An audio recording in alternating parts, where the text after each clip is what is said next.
You're listening to continuing coverage in the suitcase murder, the trial of Sarah Boone, from the Hidden Killers podcast and True Crime Today. Now back to the courtroom.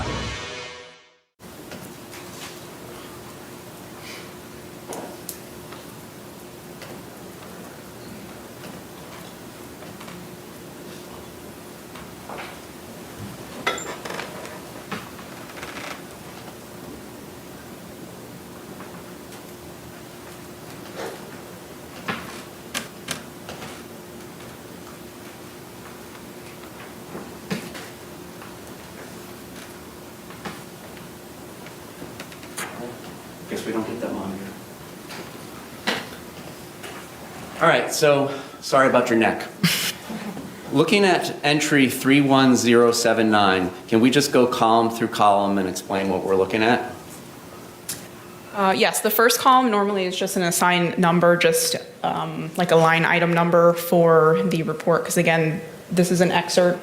There could be thousands and thousands of line items when you're looking at the entire timeline. So the far left-hand column is just a line item number, followed by again, the data category for whatever data you're looking at. In this case, there's a couple listed as application usage and then location data. Let's talk about the column that has dates and times, and can you explain to us what UTC -5 means? Yes.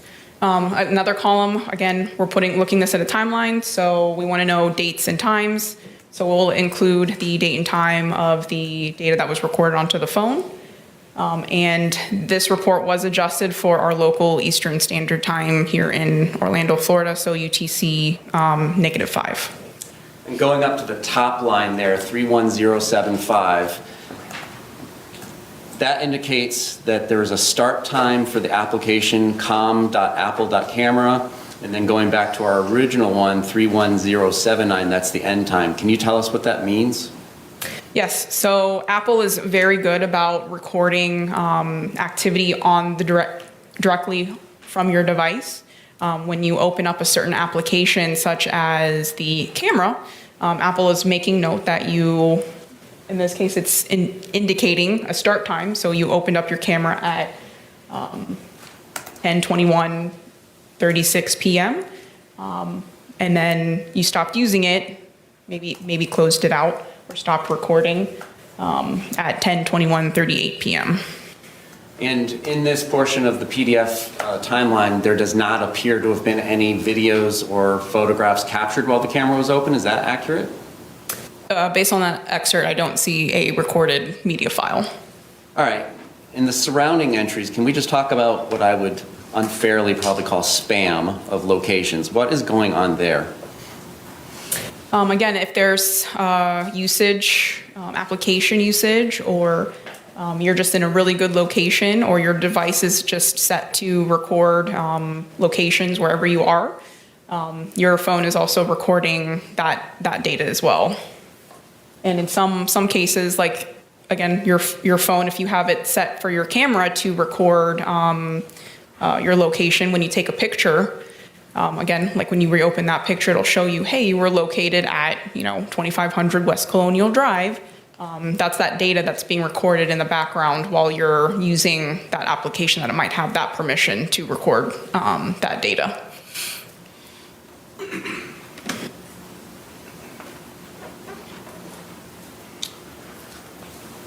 Can we just go column by column through the first entry here, 16498? What does instant messages mean? That's referencing text messages. Second column, outgoing. Does that indicate there's an outgoing communication? Yes, it'll reflect outgoing or incoming depending on the recipient or sender. The next column, there's a 1. What does that mean? That just might be like one entry, one message. I don't see the header for the columns. That one I'm not sure of. All right, and the date and time we've already explained. Let's talk about the from, paren owner, and then the participants. What does this all mean? So the from section, again, if we're looking at the first row of data, it's indicative that it's a text message because the sender, it's listing the phone number being used to send that message. And then for iPhone devices specifically, if you're communicating with another Apple device, it may also list the phone number as well as your backup, which is your Apple ID. So if it can't transmit that message through your phone number, it might default to your iCloud account. And in this case, it's listing both. All right, and if, for instance, the outgoing recipient or the incoming sender of the text message is in the contacts, would it show up with the person's name, such as Wancho?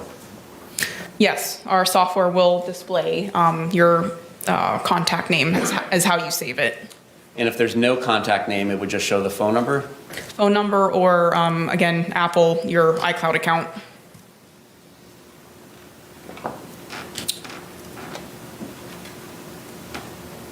Videos, 16499, capture time, what does that indicate? So that is when the video, in this case, it looks like a video, is captured on the device.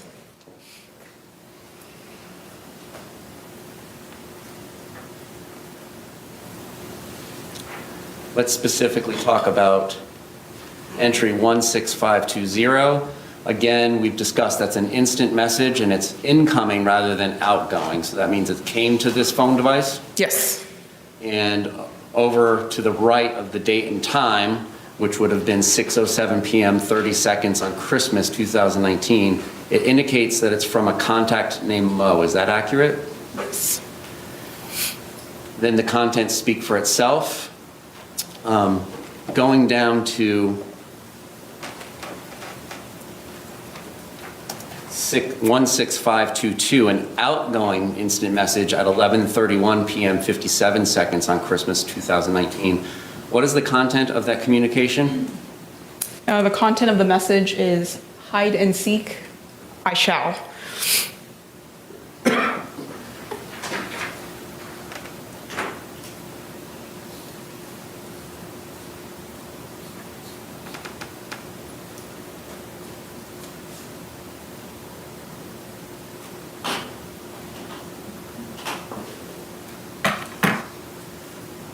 Turning down to 17167, it's an instant message that indicates it's outgoing from this device on January 13th, 2020, 5:01 p.m. 41 seconds, and it's from what is paren owner. Does that mean it's from the device?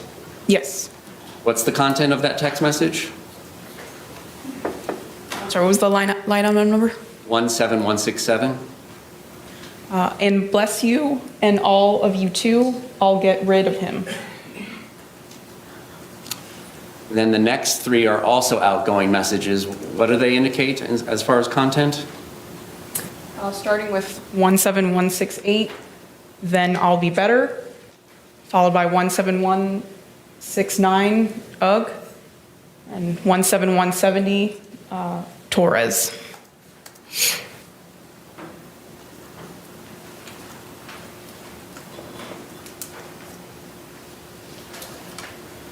Turning now to entry 31103, which is on page 49 of the 59-page PDF.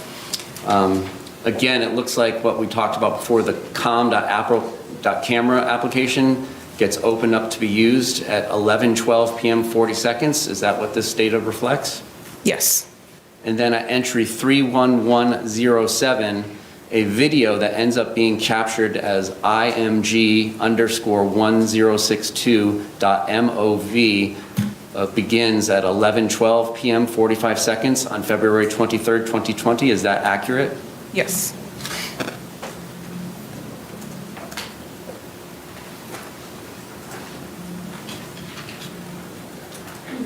And then there does not seem to be any intervening closing of the camera application before we get to 31113. In that portion, I don't see that information. And then at 11:23 p.m. 03 seconds on February 23rd, 2020, in entry 31113, a second movie is generated by this device labeled IMG_1063.MOV. Yes.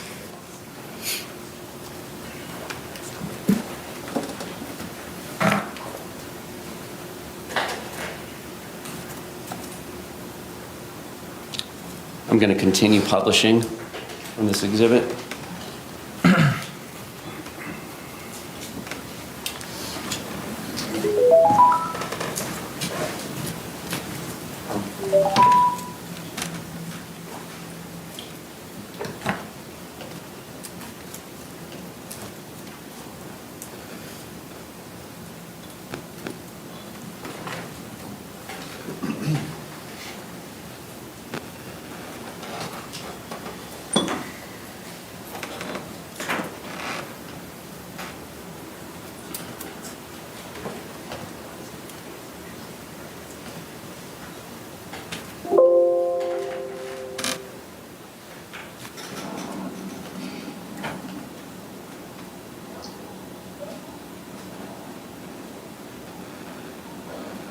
Sarah.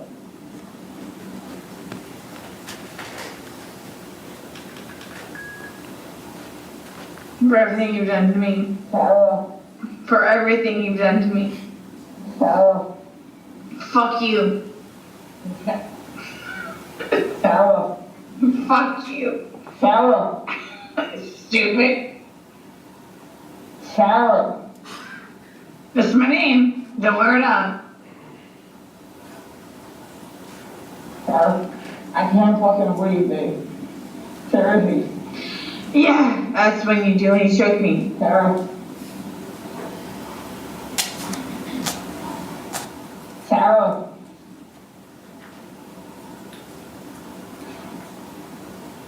Sarah.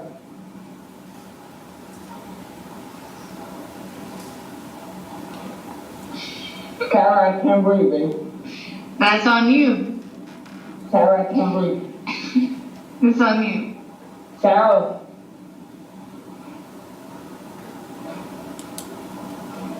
Real or ransom? Might want to give it for it extra. Because I got this. Sarah. Real or ransom?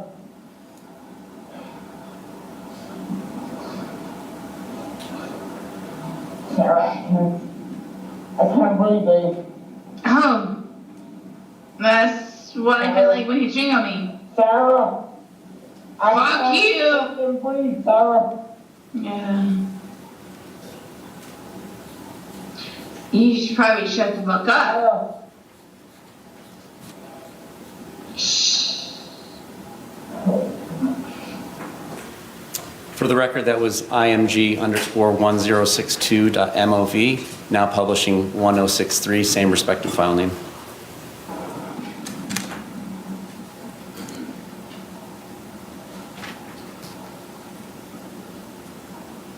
Sarah.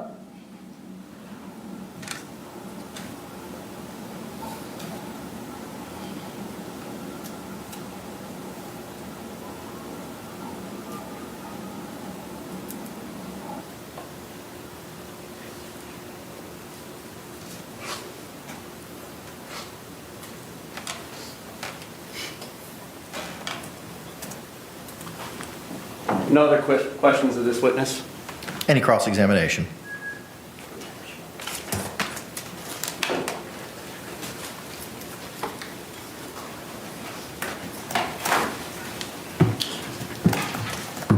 Good afternoon, ma'am.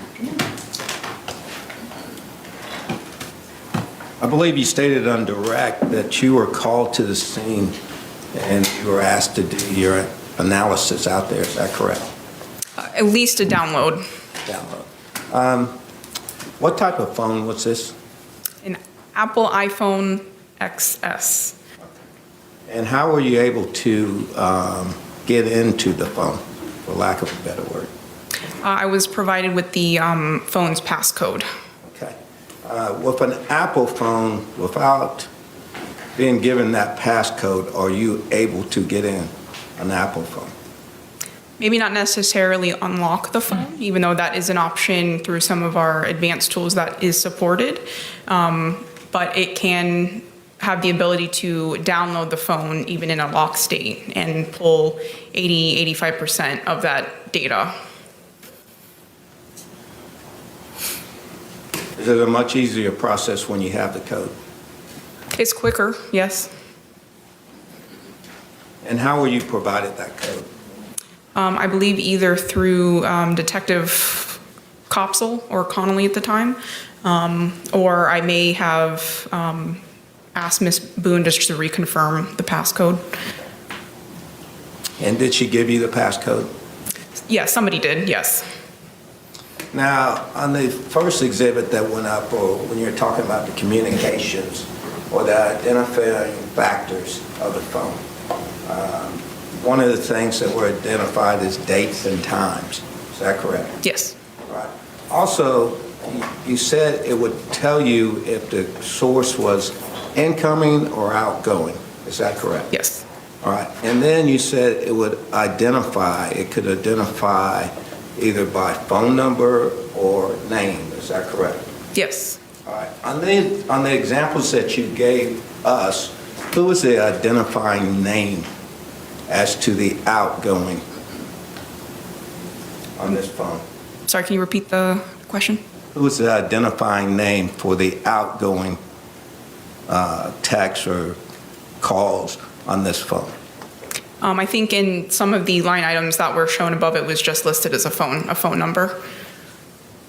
Was there ever a name listed?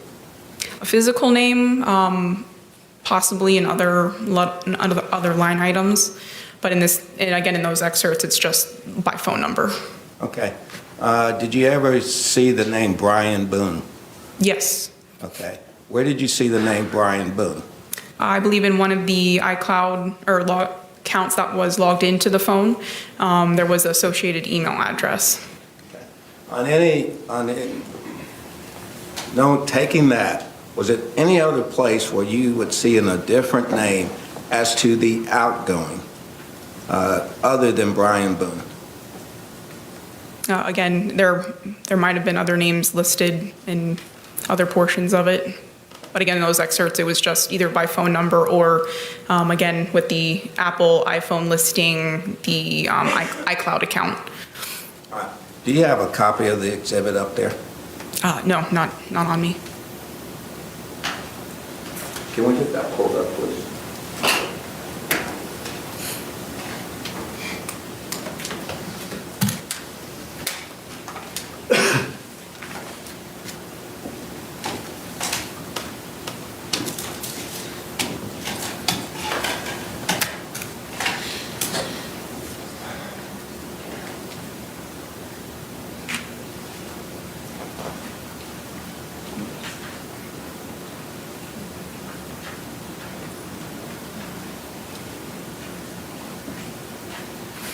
Are you able to see that?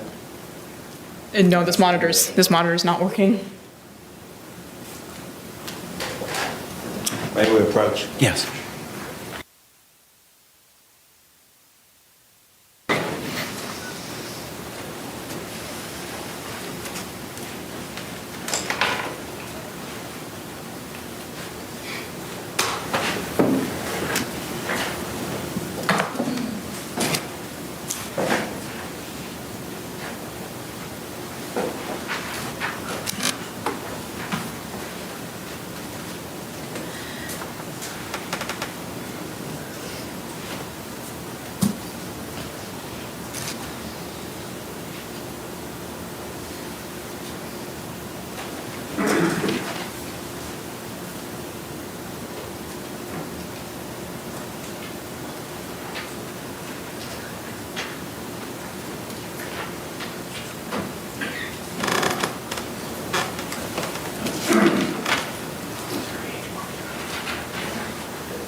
May we approach? Yes.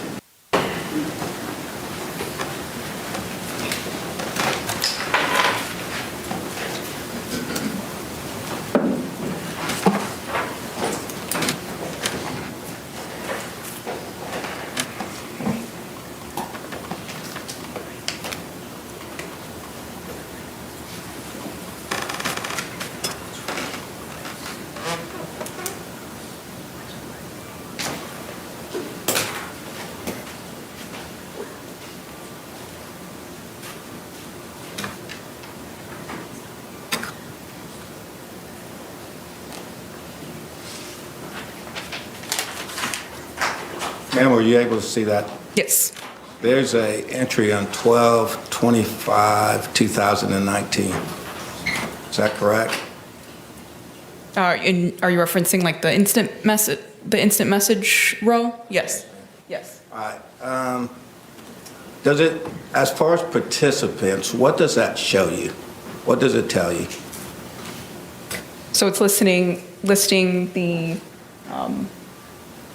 the owner in reference to we'll say the first phone number, 8684. It's referencing that phone number as well as the Gmail account or iCloud account associated with the phone, and then it's listing a physical name of Brian Boone.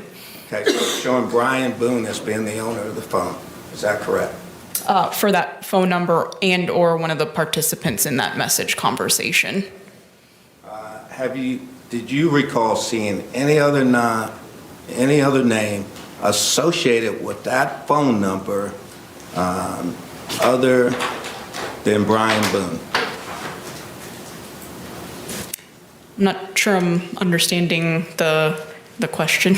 All right, when you did the analysis of this, and you would look for the participants and get that information, match it up with the phone number, then in certain cases, they will show you the owner name because you said Apple is very detailed in some of their Yes. applications. So did you ever see another name associated with this account other than Brian Boone?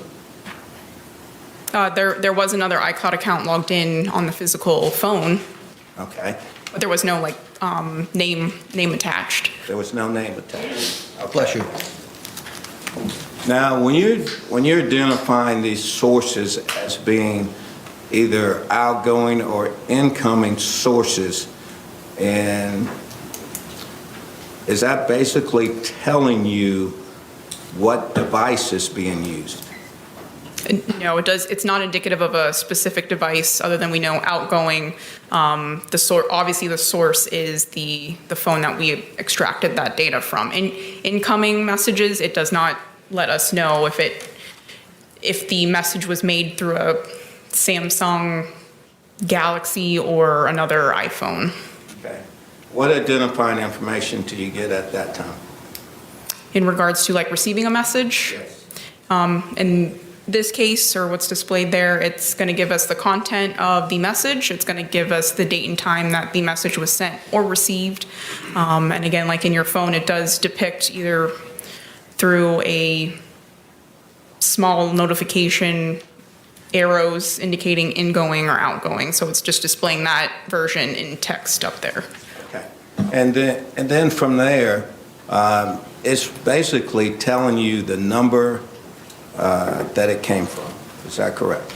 Yes, like in reference to that top row, it's saying that that message came from that phone number. Again, the top line item, last four digits is 8684. And then it's also listing the message participants. It's not telling you the person who sent the message, is it? Correct, just that it's originating from a phone number.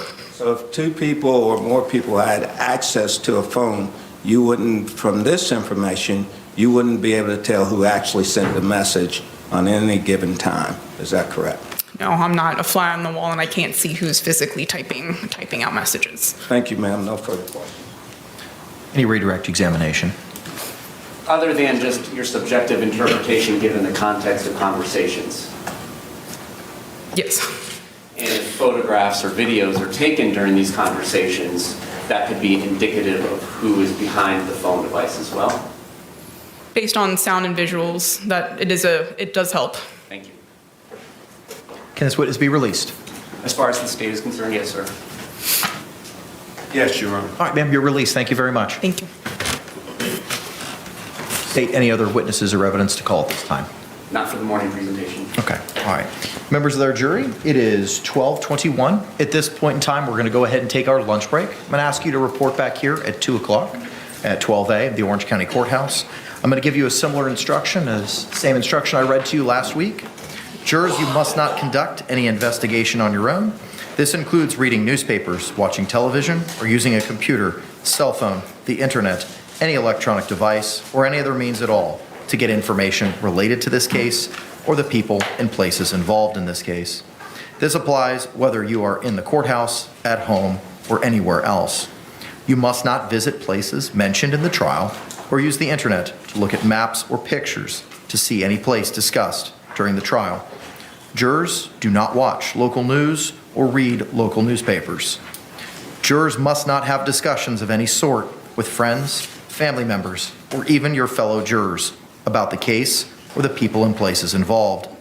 So do not let anyone make comments to you or ask questions about the trial. I want to stress again that just as you must not talk about this case face-to-face, you must not talk about this case by using an electronic device. You must not use phones, computers, or other electronic devices to communicate.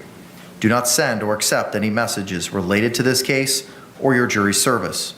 Do not discuss this case or ask for advice by any means at all, including posting information on an internet website, chat room, or blog. With that, members of the jury, we'll be in recess. We'll see you back here at 2 o'clock this afternoon. I thank you for your time.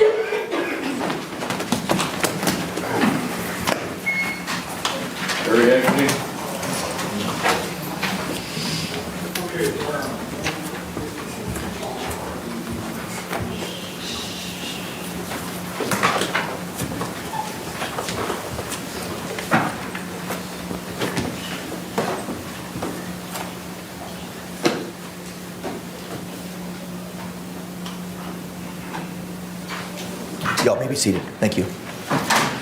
State, anything we need to address before we adjourn for the lunch hour? No, sir.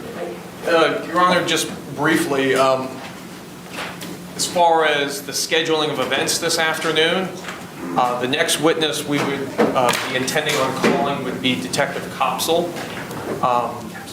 Capsule, I apologize. Just the publication of the interviews in this case would be approximately 3 hours in length, not to mention any direct testimony and cross-examination testimony. So that's likely to take us beyond the 5 o'clock hour. I don't know if we can work late to accomplish it all. I'm inclined to work late. It's just if they're on board with that. Okay. If we need to go after 5 o'clock due to that presentation, we can. How long do you anticipate going, if you had to ballpark it? I would think with 4 to 5 hours, depending on the length of the cross. What about in your side of the ledger?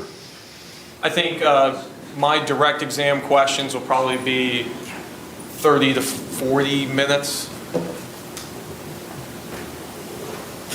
Okay. How long do you anticipate your cross-examination being, Counselor? Mr. Henderson? Judge, not too long, 30, 35 minutes. Okay. If that, but here's the only concern that I have. Yes, sir. We have one juror who has said and told us during voir dire, as long as we're getting out of here at 5, my scheduling is okay. After that, that causes a problem. That's the only concern I have. Okay. So if we could let them know early, if that's the plan, so she might be able to make some arrangements.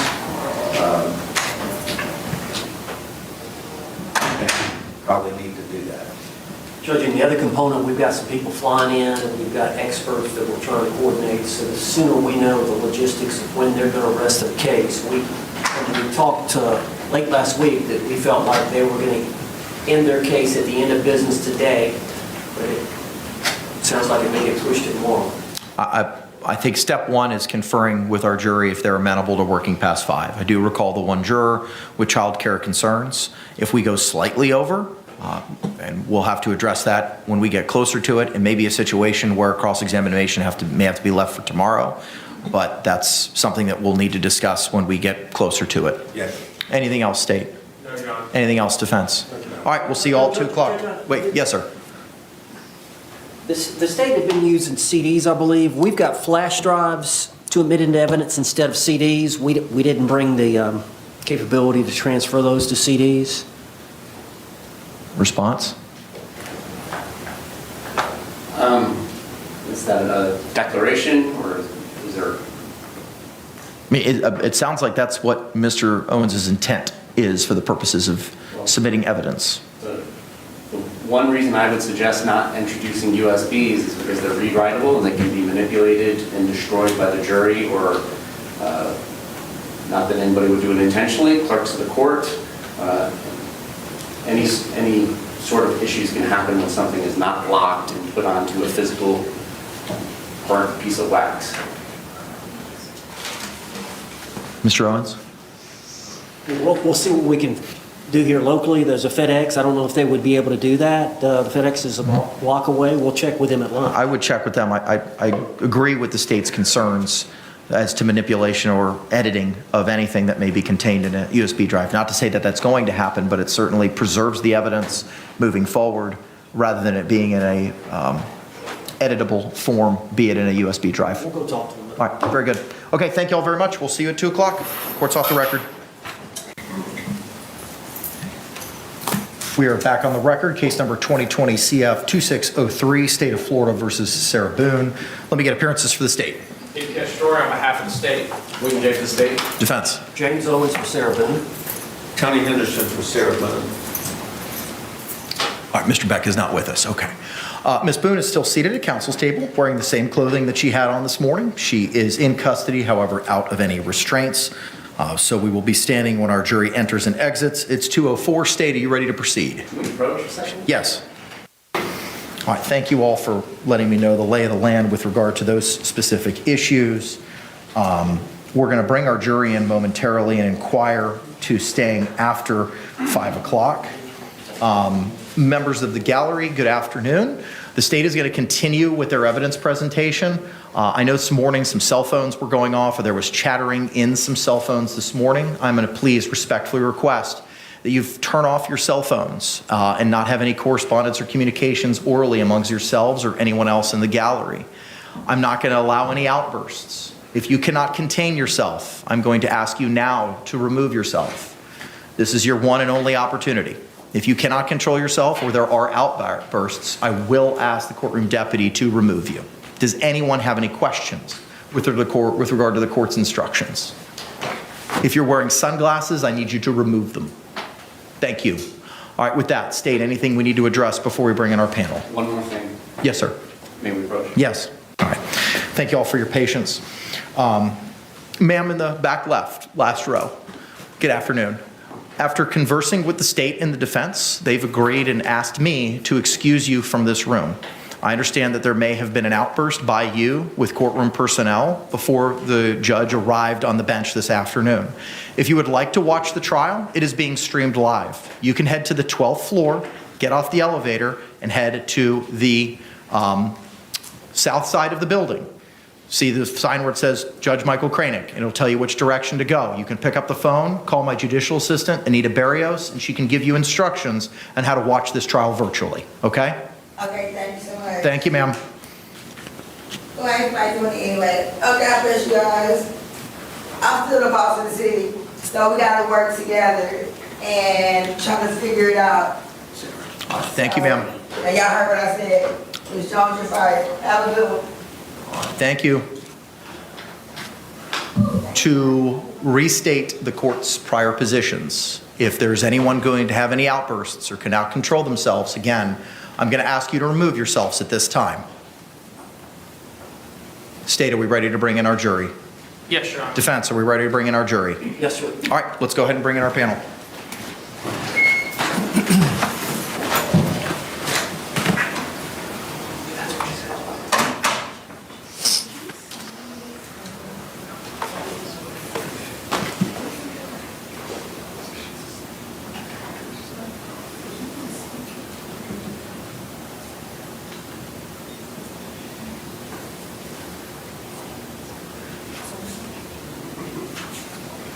Try to get her deposition.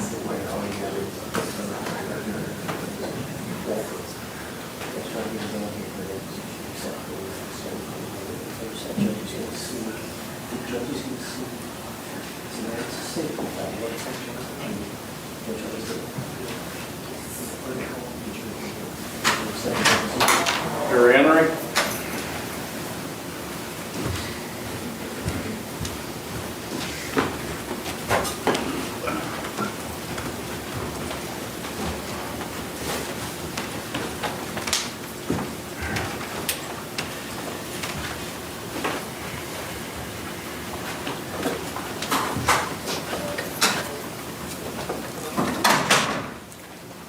State, do you recognize our jury? Yes, Your Honor. Defense, do you recognize our jury? All right, thank you. Y'all can be seated. Members of the jury, good afternoon. I hope that you enjoyed your lunch break. Welcome back. We're going to pick up with the evidence and testimony presentation by the state this afternoon. We may have to work after 5 o'clock, possibly between 5:30 and 6. As I recall, with speaking with some of you, you have minor children and may need childcare to pick them up. Is there anyone here who has any concerns with regard to childcare staying till between 5:30 and 6? If you have those concerns, okay. Juror in first row, third seat from the right. Yes, ma'am. As long as we get a break between now and then and I can call someone, I should be fine. I would absolutely give you that opportunity right now to do that. Okay. Is there anyone else who has concerns about childcare? If you're able to have childcare, ma'am, is that going to affect your ability to listen to the evidence this afternoon? No, sir. Okay. Can the parties approach for a moment? All right, ma'am, just you, not everybody. If you could step out back to the deliberation room and make those phone calls, take your time, and once you come back in, we'll pick up from there and just let me know if you're able to get coverage, okay? Thank you so much, ma'am.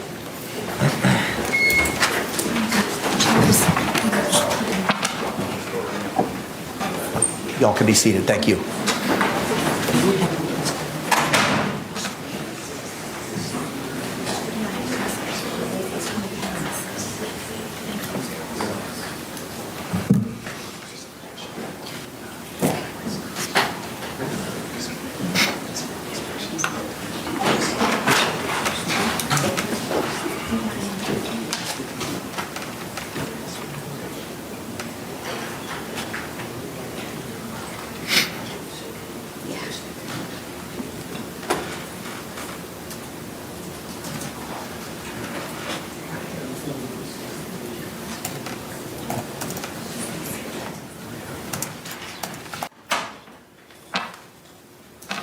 I'm all set. All right, excellent. Thank you very much. If you can, members of our panel, show me by a show of hands you complied with the court's instructions prior to the lunch hour. All right, record reflect all hands have been raised. With that, state you can call your next witness. State and call Chelsea Kepsel.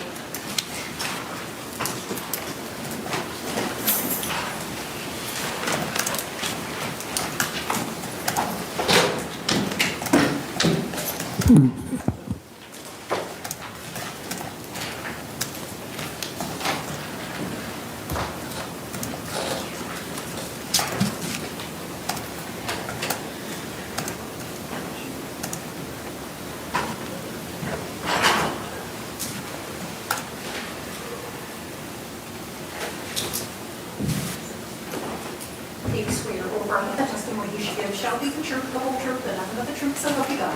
Yes. And good afternoon. Could you state and spell your name for the record for us?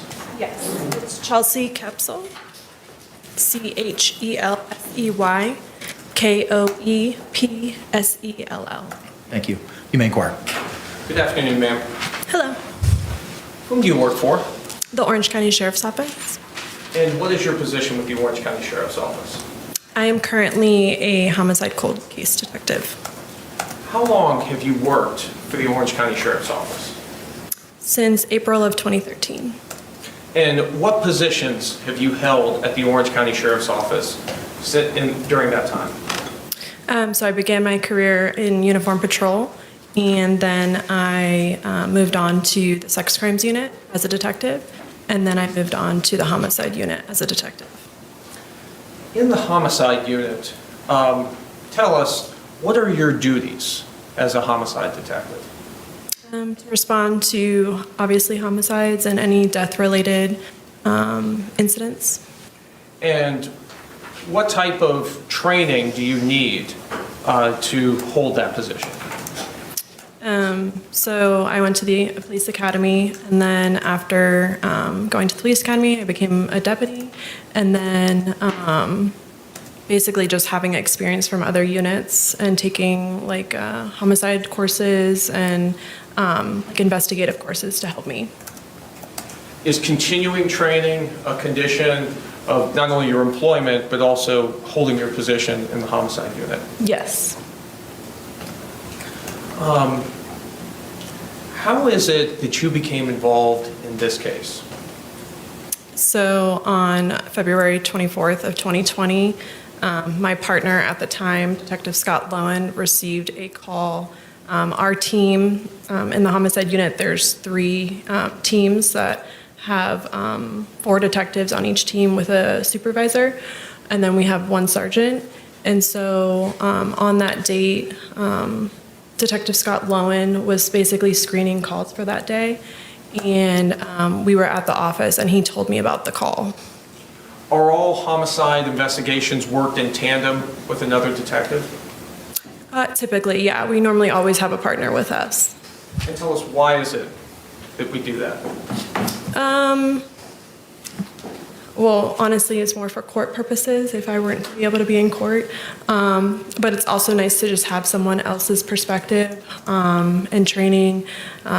We all come from different backgrounds, so it just kind of helps the investigation. Once you received the call on this case, where was the first place that yourself and Detective Lowen went to? We responded to the scene. And when you say the scene, is that 4748 France Court? Yes, I believe so. And when you responded to the scene, who did you make contact with first there? The first person I made contact with was Deputy Kayla Rodriguez. And was Deputy Rodriguez able to convey you certain information at that time? Yes, she explained to me what had been said to her and basically what they have done. And this location that you responded to, was the defendant present there at that time as well? Yes, she was. She was outside. And did you make contact with her? Yes, I did. During that time that you were initially there at the scene, did you walk the scene with the crime scene investigator in this case? Yes, I did. And when you walk the scene, just tell us some of your observations. So when you first enter, immediately on the right, there's like a kitchen. And then if you continue down like a very small, short hallway, it opens up to the living room / dining room area. And so when I entered, I could see the victim, Jorge Torres, laying on the ground next to a blue suitcase. Did you work with the crime scene investigator to identify potential pieces of evidence for collection? Yes, I did. Did you also have an opportunity to speak with the defendant in this case at that time? Yes, I did.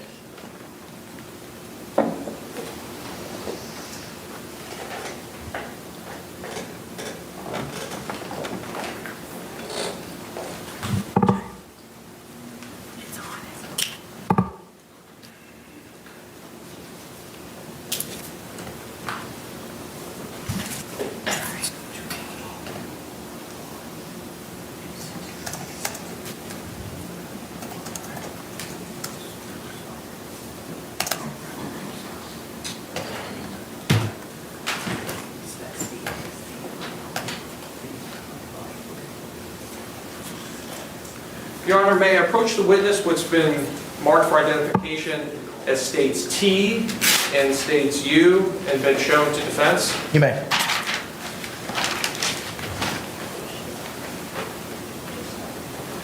Ma'am, I'm showing you what's been marked for identification first as states T. Can you tell me, do you recognize what that item is? Yes, I do. Tell us, what is that item?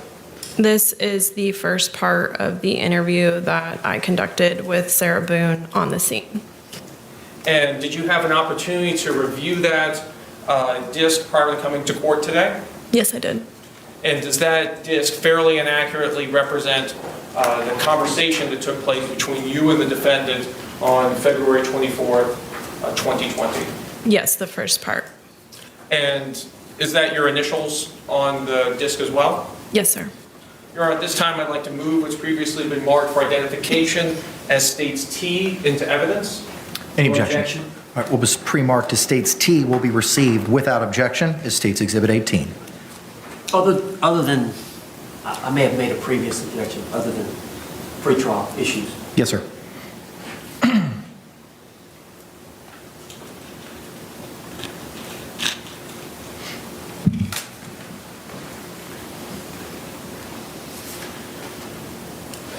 Ma'am, next I'm showing you what's been marked for identification as states you.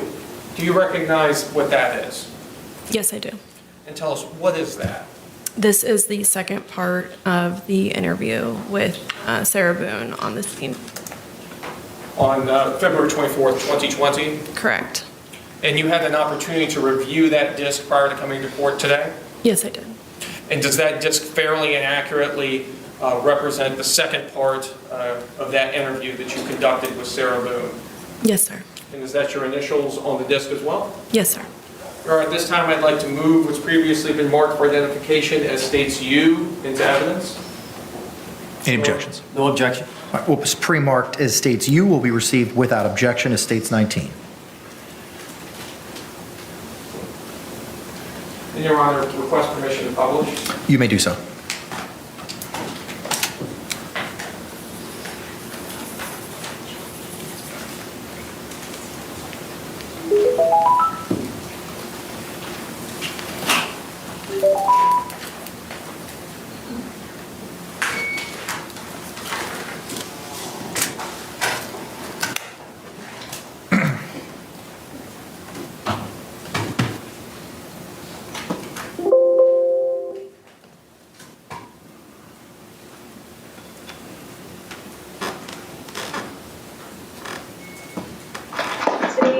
Is February 24th, 2020. The time now is approximately 16:57 hours. This is in reference to Orange County case number 20-017904. I'm currently located in my unmarked vehicle out in front of 4748 Brants Lane, apartment number 3 in Winter Park at the Tealwood Park Apartments.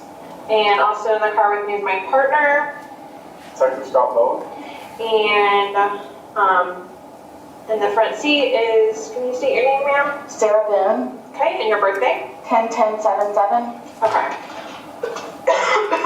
So, Sarah, I know you have talked to some deputies. I know we had a very brief conversation, just to reiterate what you told that deputy. But like I was explaining, I would like to get a more further understanding of what happened last night and ask you more detailed questions. I am going to read you your rights, but it's just because that's how we do things, okay? So you do have the right to remain silent, okay? Do you understand that? Yes. Okay. Anything you say may be used against you in court. You have the right to talk to a lawyer before and during questioning without charge. If you cannot afford a lawyer and want one can be provided for you before questioning without charge. Has anyone threatened you or promised you anything to get you to talk to me? No. Do you understand what I just read you? Yes. Okay. So, last night you said that you and your boyfriend George were here at your residence and didn't really leave that day. You said that he went to the store to buy cigarettes? Yes. What time was that around? If you recall. Was it light out still, dark out? Yes, it was light out still. It was still light out, okay. But he's the only person that left and he came back, Yes. I'm assuming? Okay. It's right down the street. It's down the street, okay. And tell me what you guys were doing next, like what was happening? We had a bottle of wine. We painted, we drew, we did puzzles. Do you remember what wine you guys were drinking? It's Chardonnay. Okay. The bottles are in the trash. Okay. Chardonnay. Mm-hmm. Okay. And do you remember around like what time this was that you guys were sharing the bottle of wine, painting, doing puzzles? I'm gonna say 4-ish. Okay. And was this before he went to the store or after? I'm sorry? Had he already gotten home from the store at this point to buy the cigarettes? Yes. Okay. So it was around 4 p.m.-ish that you realized, and you guys were doing puzzles and art. Okay. Listening to music, enjoying each other's company. And all downstairs, upstairs? Where did you Downstairs. guys? Downstairs. Okay. We usually sit on the back porch because we smoke. You're not allowed to smoke inside, so. Okay.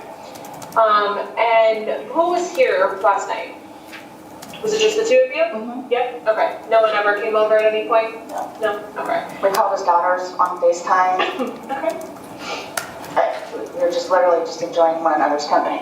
Okay. And you guys share the phone that you have, Yes. correct? Okay. And the phone's located in there, I think, in the dictionary? Yeah. Okay.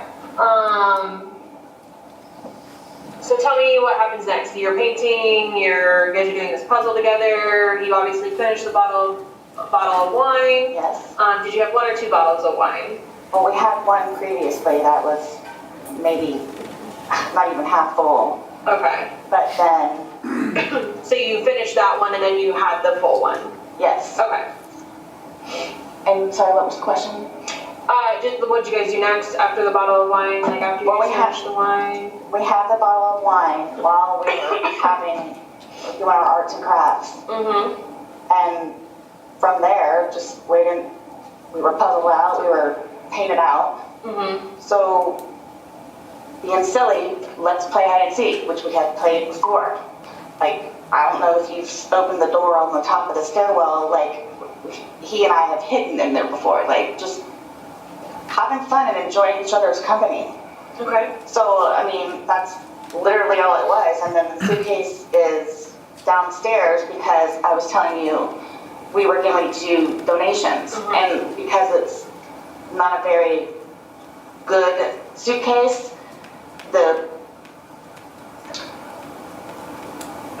what was the question? I'm sorry. You were just explaining to me that Oh, he decided to hide in there. So, being silly, he and I were sitting there laughing at it, like with him in there. And then, so I didn't zip it up all the way, but I mean enough to where his little fingers were out there and whatever, but still having a good time and whatever. Then I guess I decided to go upstairs and I don't know, I fell asleep. So I woke up this morning and again thought he was downstairs on the laptop looking for a job, as he usually is. And then thought, where is he? Is he on the back porch? Is he in the bathroom? Like, where is he? And then I came to about the suitcase. So I opened the suitcase, I took him out, stretched him out, started to do CPR. Where air was coming out, and then like whatever gurgle. So I'm trying to do CPR on him. I'm shaking him, trying to get him to come to, but I could tell by looking at him, something was wrong. He's been losing his teeth lately and has been complaining about his chest hurts, which is why I keep trying to get him to go to the doctor, but because he nor I have a job or insurance, has been putting it off. Mm-hmm. So again, so I didn't know what to do, so I called Brian, my ex-husband. I called him, he came over, just walked in and then walked out. I grabbed my phone and I called you guys. From there, here we are. Okay. The first time you woke up this morning, did you look at your phone to see what time it was? No. Okay. Most of the time, like, I'll wake up, but because he nor I have a job, I'll usually just lay in the bed for a little bit longer because the house is clean. There's nothing else that we can do. Mm-hmm. Me thinking he's on the laptop looking for jobs, I can't use a laptop. So most of the time, I'll just stay in the bed and collect my thoughts and get ready for the day. So do you have any idea what time you woke up that first time? What time it may have been? I don't know if you guys have that. I'm going to say 11 something. 11 something. Okay. Maybe. Is that when you finally got up, or is that the first time you woke up? No, that's the time that I decided to get up because I figured he was downstairs on the laptop. So let him look for jobs on the laptop, and then it usually, I'll I'll clean, he'll look for jobs, or vice versa, where I'll look for jobs and he'll clean. Okay. So you think you got out of bed after 11 at some point? Yes. Okay. But we can't recall which time. Do you think you were up for like hours before that, or collecting your thoughts? Brian, because I was supposed to have my son today to get him up from school. Brian usually calls to make sure, hey, are you sure you're getting Lucas today? Because I've had job interviews. Right. Are you going to pick up Lucas? So after he called like maybe 3, 4 times, maybe 5, I finally answered, and that's like... Do you think you were sleeping and missed those calls? No, I ignored them. You ignored them? Because he's notorious for blowing up my phone. Okay. But I understand why, because he's making sure that Lucas gets home. Right, yeah, okay. And to do whatever he needs to do day-wise so he can schedule around it. Were you upstairs in your room at that time when you were ignoring those phone calls? Yes. Yeah, okay. Okay, so we're not really sure what time you woke up initially, but you were upstairs collecting your thoughts. You figured he was on the laptop downstairs, so you were just getting ready for your day. Yes. You finally got out of bed at sometime after 11 a.m. and had gone downstairs. Yes. Okay. Looking for him. And couldn't find him. Looked outside, couldn't find him anywhere. He wasn't in the bathroom. I was thinking maybe he's in the bathroom. But then I came to. And then you called Brian. Yes. He came over. Yes, he came over. It's down the road, right? Not very far. He came over, walked in, basically walked out. You called 911. Yes, I had my phone in my hand. I just wanted to wait for him to get there because I didn't know what to do. Right. Okay.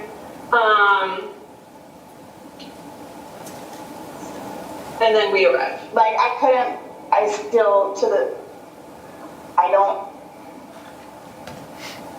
don't know what happened. Like, I don't know what happened, but like, my whole thing is the whole, like, teeth losing thing, and I don't know what happened. Like, I don't know what happened. I don't know what happened. He and I were having an amazing time yesterday, like we normally do. No arguments? No. Nothing? Okay. And the thing with him, though, is, which is why we've been doing puzzles and artwork lately, is that he's been stressing out about a job, of course. Of course. Which we've talked about. So what I did was start having him do puzzles and artwork to keep his mind off of it. Okay. His ex-wife is all over him about sending money, which he can't do because he doesn't have a job.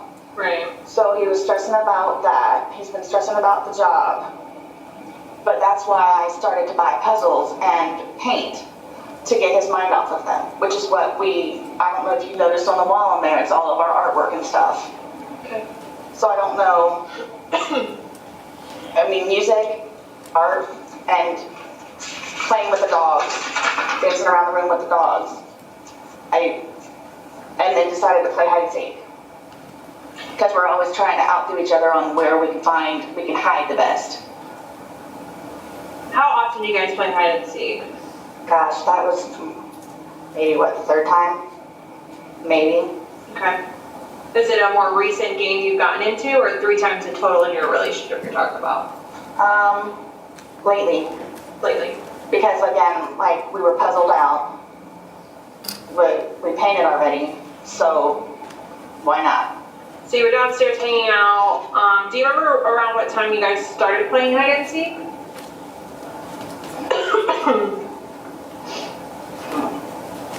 Honestly, I don't. Do you remember if it was dark out? It was dark. Okay. It was dark. But my thing is like when I spend time with him and I try to get him to start doing it, I don't look at the clock. Okay. I'm here with him and we're having a good time. I don't need to know what time it is. Right. I didn't know if you were like on your phone, if you got a text message, if you got a phone call last night. We called his daughters yesterday, FaceTime. Right, what time was that at? I don't know without looking at my phone. Okay. But I ended up... Would that be the only activity that you had yesterday on your phone? I called Lucas. I talked to Lucas, he's my son. Okay. I always call him. Morning, No, it was evening, evening, okay. but I'm just trying to help you, like, remember something you did right before hide and seek that would help you remember a time or give us a good time frame. Because that's important for, us to know. I want to be able to tell the doctors that. I don't know, to be honest with you. Okay. So when you called Lucas, was it before or after hide and seek? Before. Okay. And when you called and FaceTime his daughters, before or after hide and seek? Before. Okay. And did you call the daughters first and then Lucas, or Lucas first and then the daughters? I know I talked to Lucas, but then we talked to the daughters afterwards. Okay. Okay. And I don't remember if she called us. No, I know he called Cookie. But yes, we called her. What are the two daughters' names? Or just one? Did you say one He daughter? has 3 children. It's Anna, Cookie, what her real name is Destiny. And then he has a handicapped son, Georgie. Okay. Who did you call though yesterday? Who did you call? Cookie. And what is Cookie's real name? Destiny. Does she have his last name or something else? It's Torres. Yes, she remarried, but I don't know her last name. Okay. Okay, so you know it's dark out, but you're not really sure what time it is. You play hide and seek. How long do you guys play hide and seek before he decides to get into the suitcase? Wasn't really. I hid upstairs in the shower, and then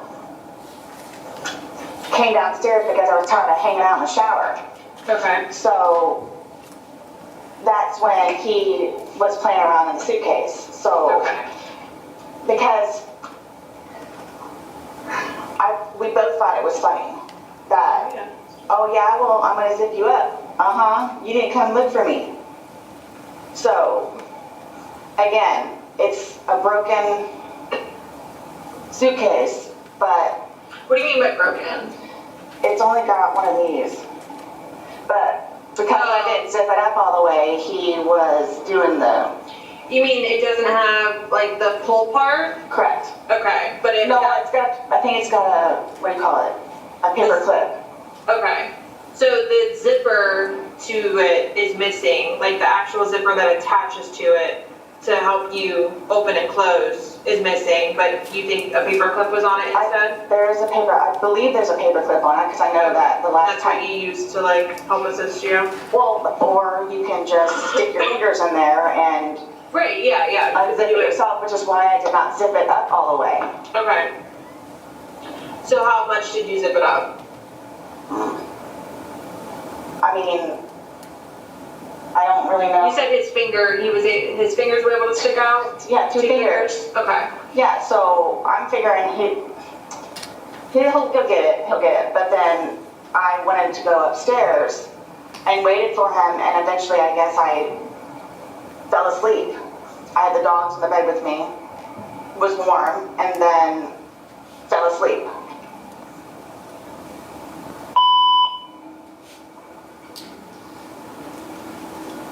So you guys are joking, he's in there, you said you could see 2 of his fingers? Yes. And then, like, you just decided, okay, I'm gonna go upstairs now, or? Because I figured he would get out and then go upstairs and have intimate relations like we normally do. But I fell asleep. Okay. And he never came upstairs. So again, I'm thinking he's downstairs on the laptop earlier today. And then remember. Okay. So is this something that do you guys play hide and seek before you have sexual intercourse, or do you guys just play hide and seek because you're bored and you're just trying to pass time and it's fun? We were again puzzled out. Can't paint anymore. Even started to purge some of the art that's on the wall now. So